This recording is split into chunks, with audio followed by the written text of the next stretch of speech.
Presentamos en esta ocasión, en el marco de la tercera edición de la Gaceta Cultural de la Dirección de Cultura del Ayuntamiento de Mérida, nuestra sección Debate. En esta ocasión, el tema será la trova yucateca. ¿Es la trova yucateca una agonizante reliquia del pasado o un legado vigente que se enriquece día a día con nuevas aportaciones? Sin duda, en el imaginario popular. Fuera de Yucatán, en la República Mexicana, cuando se dice Yucatán, se dice trova. Es tal la liga que hay entre la trova y Yucatán que no podemos dejar pasar un tema como este. Pero ¿qué es la trova? ¿Y está la trova vigente? Para responder a estas preguntas y otras más, me acompañan don Luis Pérez Sabido, el maestro Luis Pérez Sabido y el maestro Carlos Peniche Ponce. Agradezco muchísimo, Luis, Carlos, que hayan accedido a participar en este debate.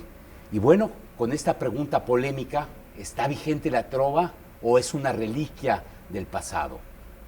Les dejo a ustedes la palabra. Yo creo que una y otra. La trova tiene vigencia entre los tradicionalistas yucatecos, los que nos gusta todo lo que signifique Yucatán, vivamos fuera o vivamos dentro.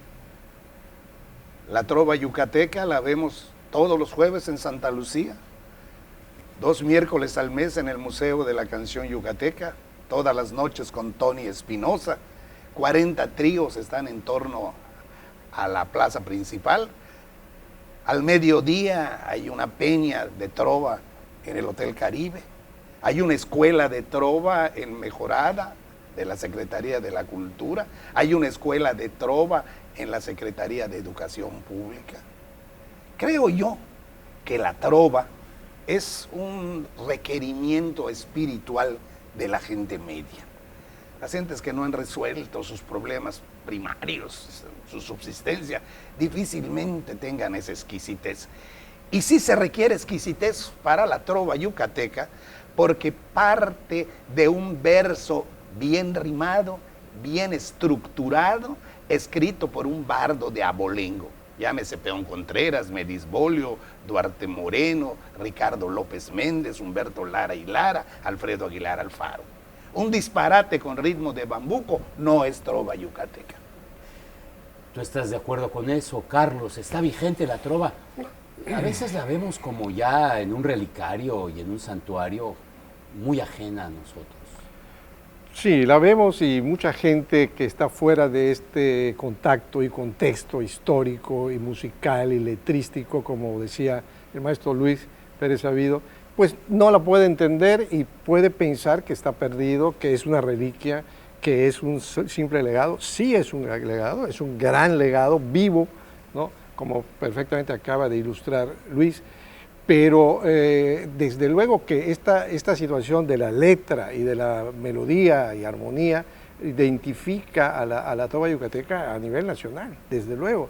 Y la riqueza y la, ¿cómo se dice esto? La conjugación de estos dos elementos la hacen y la definen como realmente canción y trova yucateca, como se ha definido.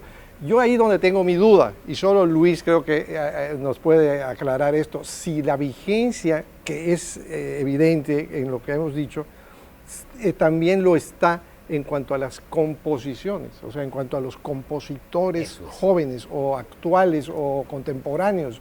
Podría yo pensar en Felipe de la Cruz, ¿no?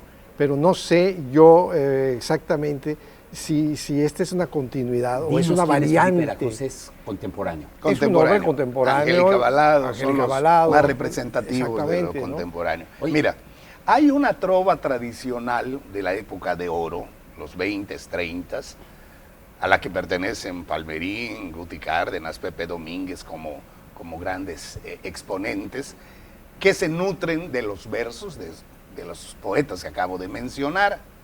Luego hay un parteaguas cuando llega la Palmerín, en la que iniciativa de Hermilo Padrón López, en los 50s, los poetas escriben sus propias músicas. Díaz Maza, Pecado y Castigo, Hermilo Padrón López, Miedo de Amar, Manuel Montes de Oca, Bajo tu cielo azul, y los compositores, una nueva hornada de compositores, escriben sus propios poemas. Estos poemas no están reglamentados por la preceptiva literaria tradicional, pero son textos eminentemente poéticos. ¿Quién le puede poner una objeción a cualquiera de las 51 canciones de Pastor Cervera? O a las canciones de amor de Coqui Navarro, o a los temas que aborda Juana Cereto o Manuel Merodio. Pero, entonces, esta es otra época. Claro, pero estás diciendo, perdón, ya me aparté un poco de lo que decíamos en cuanto a los jóvenes de hoy. Ahora, permíteme, falta una Sí. tercera. Sergio Esquivel, que es un caso raro, pretende hacer una nueva trova, una gente que no conocía la trova tradicional. Entonces, para modificar, primero hay que conocer profundamente. Sergio, la obra de Sergio está estructurada al estilo de Alberto Cortés, de Juan Manuel Serrat. Es ahora cuando regresa de México, de los festivales OTI, cuando Sergio abreva en la canción yucateca y escribe Heridas y escribe Soy del Sur. Pues lo mismo ocurre con Felipe de la Cruz y con Angélica Balado. Primero comienzan a probar con otras formas más universales, entre comillas. Y finalmente se dan cuenta que no pasa nada. Y ahora ya está escribiendo Angélica Balado boleros, danzas, bambucos, jaranas, lo mismo que Felipe de la Cruz, con un éxito. ¿Qué ocurre? Que están refrescando géneros antiguos con un nuevo lenguaje. Ya no es el lenguaje romántico, es el realismo poético. Ya. Pero quiero decirte que si pensamos que tenemos a Manzanero a la cabeza como guía y como líder A la cabeza de los contemporáneos. pues la canción yucateca tiene garantizado su tránsito por el siglo XXI. Bien. Carlos, ayúdanos a caracterizar lo que es la trova. ¿Qué diferencia hay entre una canción como la de Sergio Esquivel? ¿Por qué lo de Sergio en estas primeras producciones a las que te refieres son canciones muy lindas, pero no es trova? ¿Qué es la trova? ¿Se caracteriza por la época, por los compositores, por los ritmos? ¿Qué caracteriza a la trova? Bueno, tengo entendido, el maestro Luis me corregirá, tengo entendido que que corresponde a géneros de canción como el bambuco, el bolero, la clave, fundamentalmente, hay variantes. La habanera, bolero, la guaracha, la jarana, la evocación maya, la clave bolero, la danza, que corresponde a la época de oro. a la época de oro. Después entonces, cuando ya nos vamos a los 50, ya viene una preeminencia del bolero. La gente se va al bolero. Alguna que otra clave y alguno que otro bambuco muy bien estructurado. Y después Manzanero es el que pone de moda la balada en México, en los 67. Que y no es trova. No es trova. Bueno, es que de la balada al bolero es un poquito el tempo el que modifica, ¿no? La estructura. Okay. ¿Me captas? Es muy fácil, como yo te decía en otra ocasión, si le quitamos todas las orquestaciones al 60% de las canciones de Manzanero, nos encontramos boleros yucatecos tradicionales, como Voy a apagar la luz, como Contigo aprendí, y como muchos más, ¿verdad? Claro, y lo que definía también a esta trova, para responder tu pregunta, para terminar de responderla, era la letra, es decir, estos poemas musicalizados o musicados que definía desde el principio, así fue, y que generalmente eran dos autores diferentes. Definitivamente. Por eso Luis mencionó que últimamente hay compositores que lo son de ambos formatos. A partir de los 50, pero antes, desde 1880, es Peón Contreras con Chancil, y luego Medisbolio con Guti. Esquivel Pren con Palmerín. Oye, estás hablando de gigantes, tanto de las letras como de la música. Sí, definitivamente. Porque tú sabes, los grandes poetas del siglo XIX nacieron en Yucatán. Eso está más que claro, ¿verdad? Y sobre todo para los yucatecos. Por lo menos. Y ocurre que hay una corriente turística. ¿Qué le podemos ofrecer? ¿Qué viene buscando el turista? Comida tradicional y canción tradicional. Estamos hablando que estas joyas ya tienen un promedio de 90 años. Sí, y dices bien, la trova es un producto turístico, pero aquí la pregunta es decir, he dicho y lo repito, en el imaginario, en el resto del país, dices Yucatán y dices trova. Definitivamente. Pero la trova no es un producto que se haya hecho como un hotel para el turismo. La trova existió mucho antes que el turismo. Claro. Pero, ¿cómo surgió la trova? La necesidad de cantarle a la amada en un balcón. En 1880 se escribe la primera canción de la trova yucateca. Y los versos de Peón Contreras comienzan diciendo: despierta bien de mis ojos que aquí está tu trovador y que viene a despedirse, niña que te guarde Dios. Qué triste estarás mañana y qué triste estaré yo mañana cuando amanezca, cuando se levante el sol. Entonces viene Chancil y con una guitarra le pone música acorde a estos versos y surge Despedida, que es la madre de las canciones yucatecas. Despedida es la madre de las canciones yucatecas. En 1880. Estamos hablando que ya tiene 134 años la trova yucateca. Y dice, no, pero es que ahora no se escribe en verso. Y aquí meto mi cuchara. En 1993 y en 2011, Manzanero me musicalizó 2 sonetos. El primero lo grabó Luis Miguel, Manuela Torres, Tania Libertad, Chamín Correa, Manzanero, y se ha grabado en un montón de... Un soneto. Claro, no es fácil musicalizar un soneto, no ni es ahora fácil ni un antes. soneto. Y ahora en 2011 me acaba de musicalizar otro tema. Si ya no tuviera vigencia, pues el maestro Manzanero lo sabría y no perdería el tiempo. Pero claro. Yo creo que algo que ha contribuido a esta imagen o a esta idea o a este señuelo de que es una reliquia nada más es el nombre del Museo de la Canción Yucateca, que es un fenómeno único creo que en América Latina. Por lo menos en la República que haya un museo, y la palabra museo tiene una carga como del pasado, ¿no? ¿No es cierto? Sí. Pero es un museo vivo. O sea, ¿no? Sí, cada cierto tiempo incluso claro, ocurren 2 veces por mes introducciones de gente, Claro, de valores. claro, Pero el hecho de que sea museo da tal vez esta imagen Ahora, hay una apergaminada. culturación a la que nos ha llevado primero la televisión y ahora los celulares, sí, de escuchar música en otro idioma y en otras gentes. Y hay una generación que todo lo que significa yucateco le parece cursi, le parece de segunda, le parece... Sí. No me atrevía a decir No, lo que pero hay estás que diciendo. decirlo, sí. Pero finalmente, mi papel aquí es provocar. Es cursi la trova yucateca. Vuelve a repetir esos títulos. Sí.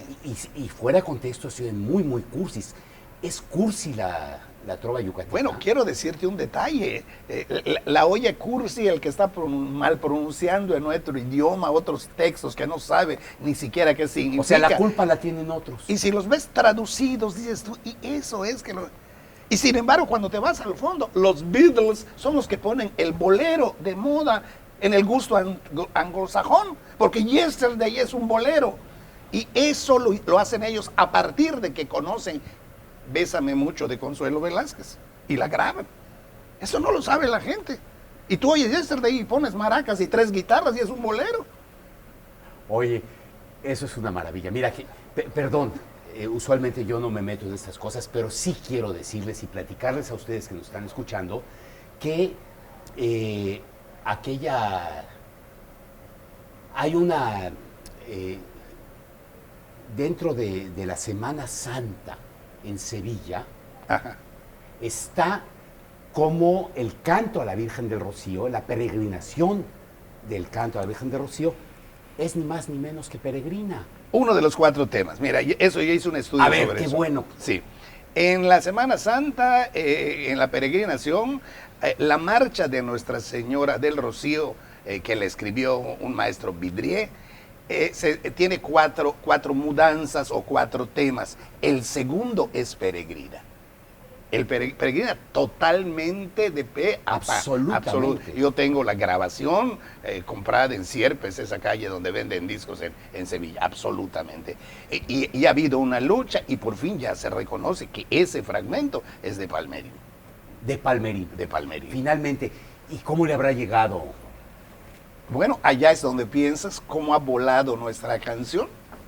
Oye, pues qué extraordinario cómo nos remites a esto de Consuelo Velázquez y los Beatles y todo esto, como hay quien dice que el son del picaperico le sirvió a Beethoven para uno de los rondos de sus conciertos para piano, vía Humboldt, que Humboldt llevó el son del picaperico y lo tomó Beethoven. Vaya usted a saber. Pero es como... Hay una influencia. Pero ¿no? y hablando de esto y sin tanta especulación, la trova yucateca abreva de América Latina, ¿no? Abreva de Cuba, abreva de Colombia. Bueno, ¿qué hay? Mira, Yucatán está inmerso en un círculo que es el Caribe, que es Yucatán, Panamá, Colombia, el norte de Venezuela, Dominicana, Puerto Rico y Cuba. Y hay una interinfluencia. ¿Por qué? Porque estamos al mismo nivel de mar, porque somos parecidos. Efectivamente, el bambuco nos llega en 1908 de Colombia y el bolero se genera en 1883 en Santiago. Pero el más importante investigador de la música cubana dice que en el acompañamiento guitarrístico de los primeros boleros santiagueros estaba presente sin duda alguna los antiguos sones yucatecos. Y la clave nuestra, como nunca, que dicen que deriva de la criolla cubana, por fechas hemos comprobado que la primera criolla se escribe en 1909 y la primera clave en Yucatán se escribe en 1908. Pero algo más, nada más para terminar. El músico que la crea en Cuba estuvo un año antes en Yucatán como parte de la orquesta de Alberto del Monte que actuó en el Circo Teatro Yucateca y que oyó al Quinteto de Progreso cantar La Noche Llegó, que es nuestra primera clave. Eso es lindísimo. Eso nos llena de gozo, pero sin embargo, Carlos, te preguntaré, ¿qué tan importante es si empezó aquí o si empezó allá? Y estas, lo importante es que continúe en todas partes. Carlos, ¿qué piensas? Claro. O sea, es una región que ha producido esto. Desde luego hay influencia también de la canción mexicana, la romanza mexicana, por supuesto. Pero este hecho de que el poema y la melodía y la partitura estén unidos, ensamblados, es lo que la hace nuestra, ¿no? Nuestra, pues entre comillas, porque somos de todos, ¿no? Claro. Oye, Luis, ¿te referías a la fecha de la primera canción? De la trova yucateca, 1880, despedida. Bien. A partir de esto, ¿hubo en la trova algún momento en que se caracterizara también por el ensamble? ¿Qué músicos? Bueno, eso es antes. Eso es antes. Los grupos de Chancil era un grupo que constaba de 2 flautas, 2 violines, 2 guitarras y un tololoche. El tololoche, que es la guitarra bajo, característica de Yucatán, se le atribuye a un señor Tolbaños, de apellido Tolbaños, que vivió nacido en Cizal y que vivió en San Sebastián, que era ciego y que es el que acompañaba en su cera fina a don Gustavo Río cuando tenía 13 años y Alfredo Tamayo. Ese señor es el creador del tololoche, el instrumento característico, el que identifica. De ahí el nombre, ¿no? El prefijo tolo. Entonces dicen toluloche, o sea, tol de Tolbaños, don Tol le decían al viejo, lo abraza. Toluloche es una de las teorías, bonito, ¿no? Otros decían toroloche, agarrar un toro, pero no es toroloche. Suena como que hace más clic lo primero que tú dices. Toluloche, o sea, tol lo abraza, porque es el instrumento al que se abraza. Bueno, pues aunque la idea de un debate para mí hubiera sido que mis invitados debatieran peleándose entre ellos con opiniones encontradas, ya vimos que la trova yucateca lo que genera es armonía, y una armonía exquisita. Una armonía que, según vimos, no es. La trova yucateca no es una reliquia que nos sea ajena. La trova yucateca está vigente y con ello hacemos la invitación a los jóvenes a que la escuchen, a que la conozcan y a que la sigan recreando. Con esto nos despedimos, llegamos a esta conclusión. La trova yucateca está viva y aprovecho para darle las gracias a la Dirección de Comunicación Social y Relaciones Públicas del Ayuntamiento de Mérida, que nos ha facilitado el equipo y a un personal muy calificado para hacer esta grabación. También quiero agradecer las facilidades que nos han dado aquí en el Centro Cultural Olimpo para que hiciéramos en este marco precioso que es el Auditorio Silvio Zavala Vallado del Centro Cultural Olimpo, el que nos ha acogido hoy y a través del cual llegamos hasta ustedes seguros de que ustedes también han estado aquí con nosotros en este recinto. Muchas gracias.